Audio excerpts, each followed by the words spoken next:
Haleluya, haleluya, shalom blessed people. Kiranya berkat dan damai sejahtera Allah di dalam Tuhan Yesus Kristus menjadi bagian kita sepanjang hari ini. Kembali berjumpa dengan saya Pendeta Theodorus dari Rumah Berkat, House of Blessing. Tema kita hari ini adalah kasih setia Tuhan di masa sukar. Firman Tuhan terambil dari kitab Ratapan pasal yang ketiga ayat 20-24. Begini firman Tuhan. Jiwaku selalu teringat akan hal itu dan tertekan dalam diriku. Tetapi hal-hal inilah yang kuperhatikan, oleh sebab itu aku akan berharap.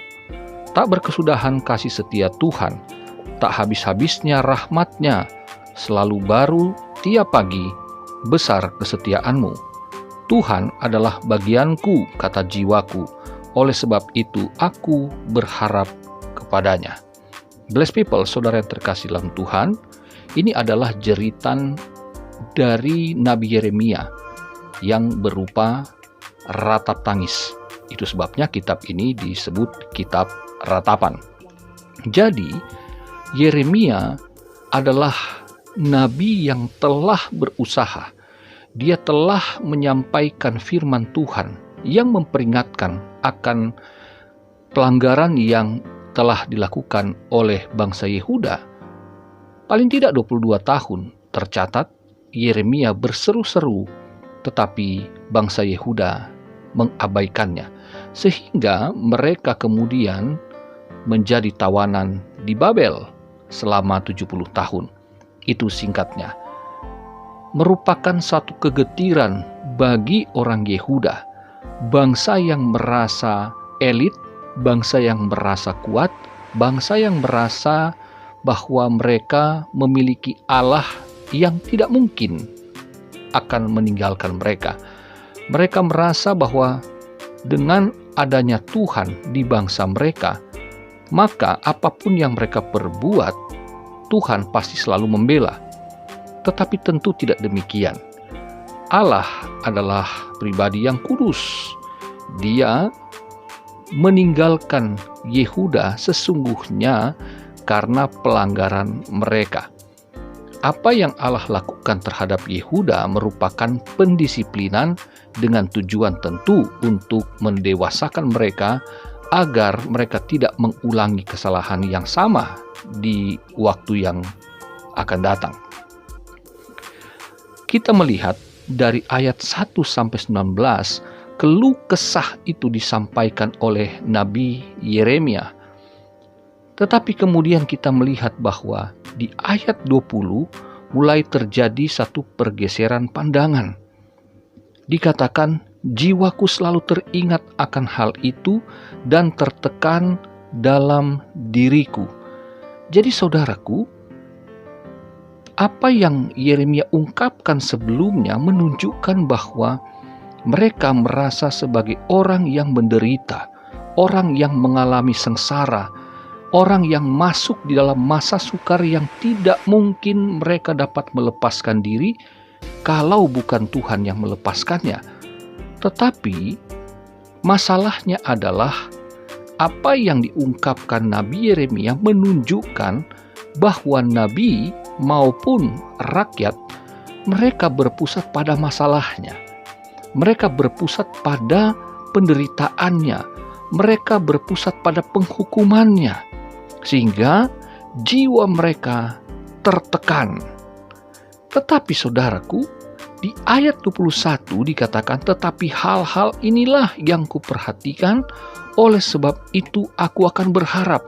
Nah, setelah masa-masa yang sukar mereka rasakan, kemudian mereka coba memikirkannya dan tidak menemukan jalan di sana, akhirnya kesadaran itu muncul bahwa rupanya mereka terlalu berpusat pada diri sendiri. Mereka terlalu berpusat pada masalah.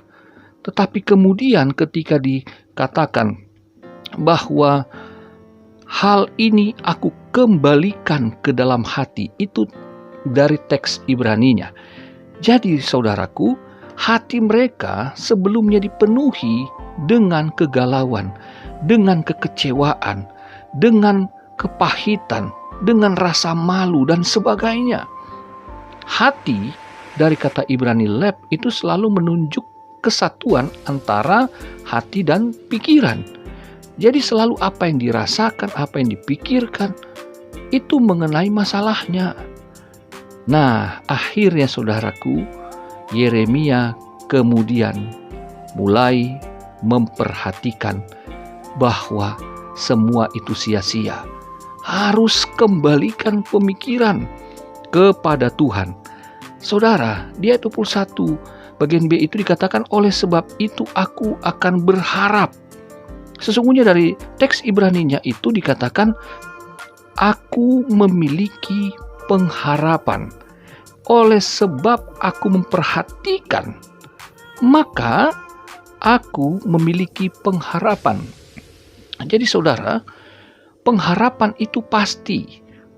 Pengharapan itu bukan 50-50, kemungkinan bisa terjadi atau tidak terjadi. Tetapi pengharapan ini berasal dari iman. Ketika Yeremia mengalihkan fokus perasaan dan pikirannya kepada Tuhan, maka di sanalah harapan itu muncul. Nah, saudaraku, di ayat 22 dikatakan di sana, di bagian A, tak berkesudahan kasih setia Tuhan. Nah, saudaraku, inilah pengharapan yang Yeremia maksudkan, bahwa meskipun mereka telah menjadi tawanan di Babel, namun mereka tidak habis binasa. Karena terjemahannya memang demikian, saudaraku. Dikatakan bahwa tidak berkesudahan kasih setia Tuhan itu, sebetulnya terjemahan yang lebih tepat adalah oleh karena kasih setia Tuhan, maka kami tidak habis. Jadi meskipun mereka menjadi tawanan di Babel, tapi mereka masih ada. Meskipun itu disebut yang tersisa dari bangsa Yehuda. Tetapi saudaraku, hal ini tentu menunjukkan karena perjanjian Tuhan yang kekal, baik kepada Abraham, Ishak, dan Yakub, dan yang terakhir kepada Daud, yang lebih spesifik menunjukkan kedatangan Mesias melalui keturunan Daud itu, bahwa tongkat kerajaan akan berasal dari Yehuda seperti yang dinubuatkan oleh Israel atau Yakub, maka tidak mungkin Tuhan membinasakan Yehuda. Jadi ada harapan, saudaraku, meskipun kita mungkin ada banyak masalah, tetapi kalau hari ini kita masih hidup, ada banyak tantangan, ada banyak hal-hal yang kita pikirkan dan kita rasakan tadinya tidak ada harapan, tapi mari kembali, ingatlah bahwa saudara dan saya punya Tuhan. Ketika kita mengarahkan kembali hati dan pikiran kita kepada Tuhan, bacalah firman Tuhan di mana janji-janjinya itu luar biasa bagi kita umatnya, maka kita sadar, meskipun kita susah hari ini, tapi masih hidup, itu berarti Tuhan masih berkenan untuk memberkati kita, untuk memulihkan kita. Haleluya. Kemudian di ayat 22 bagian B dan ayat 23 itu dikatakan, tak habis-habisnya rahmatnya, selalu baru tiap pagi, besar kesetiaanmu. Saudaraku, bahwa Yehuda memang telah berdosa, tetapi oleh karena kasih setia Tuhan di masa yang sukar itu, rahmatnya dikatakan tidak habis-habisnya.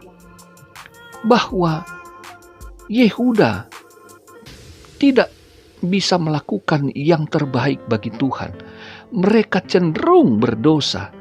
Bahkan sampai mereka di tawanan pun, mereka tidak mungkin luput dari dosa. Tetapi Tuhan menjamin bahwa rahmatnya, kata rahmat itu dari kata Ibrani raham, artinya mercy, ya, belas kasihannya tidak akan pernah habis.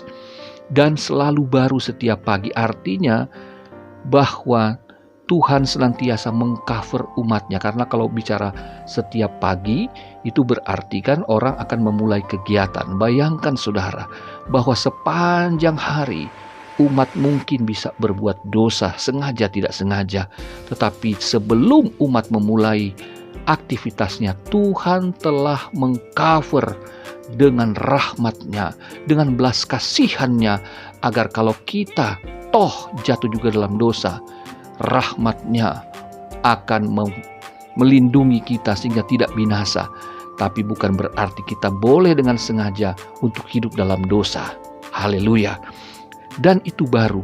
Jadi bukan rahmat yang recycle, bukan yang daur ulang, tapi betul-betul baru. Seperti makanan, bukan hasil yang dipanaskan dari masakan kemarin, tetapi masakan yang selalu dibuat baru. Itulah rahmat Tuhan bagi umat Yehuda dan bagi saudara dan saya. Kemudian di ayat 25 ayat 24 maksud saya, Tuhan adalah bagianku, kata jiwaku, oleh sebab itu aku berharap kepadanya. Nah, ini mengulang kembali ayat 21 bahwa ketika Yeremia kembali kepada imannya, harapannya muncul kembali, harapannya menjadi pasti kembali dalam hidupnya, bahwa Yehuda memang kehilangan segalanya. Mereka kehilangan rumah, mereka kehilangan ladang, mereka kehilangan tempat-tempat usaha, bahkan mereka kehilangan kota suci Yerusalem, bahkan yang terpenting adalah bait Allah yang runtuh. Mereka kehilangan segalanya, dan itu yang paling menyakitkan, bahwa mereka tidak dapat beribadah lagi kepada Allah. Ternyata saudaraku, seringkali Tuhan harus menghajar demikian umatnya, bahwa Tuhan harus dalam tanda petik mengundurkan diri dari umatnya, supaya umatnya menyadari betapa pentingnya Tuhan dalam hidup mereka. Mereka boleh kehilangan segalanya, tetapi kalau kehilangan Tuhan, itu jauh lebih menderita. Saudaraku, Adam dan Hawa keluar Taman Eden bukanlah soal kelimpahan yang ada di Taman Eden, tapi yang menyakitkan adalah Adam dan Hawa terpisah dari Allah. Daud dalam pengakuan dosanya dalam Mazmur 51, yang ditakutkan Daud bukan kehilangan tahtanya, bukan kehilangan hartanya, bukan kehilangan nama baiknya, tapi yang dia takutkan adalah jika roh Allah meninggalkan dia. Daud sadar segalanya pasti berakhir ketika Allah meninggalkan dia. Itu sebabnya saudaraku, bersyukur bahwa kita punya Tuhan yang setia. Dia tidak meninggalkan kita. Dia menghampiri kita. Ketika kita terima Tuhan Yesus, Dia mengaruniakan Roh Kudus-Nya untuk menetap. Israel kehilangan bait suci di Yerusalem, tetapi tubuh kita dilayakkan untuk dijadikan bait Allah, supaya Roh Kudus itu dikaruniakan untuk menuntun kita hidup dalam anugerah-Nya, hidup di dalam jalan-Nya, hidup dalam kebenaran dan kekudusan-Nya, agar kita senantiasa terjamin setiap hari. Ketika kita memulai hari, Dia memberikan jaminan, Dia melindungi kita, sehingga kita selalu terjaga dalam keselamatan yang kekal itu untuk kita gunakan pada hari-hari. Tapi jangan lupa, bertanggung jawablah pada keselamatan yang telah dianugerahkan oleh Tuhan. Selamat beraktivitas. Tuhan Yesus mengasihimu, Tuhan Yesus memberkatimu. Haleluya, blessed people.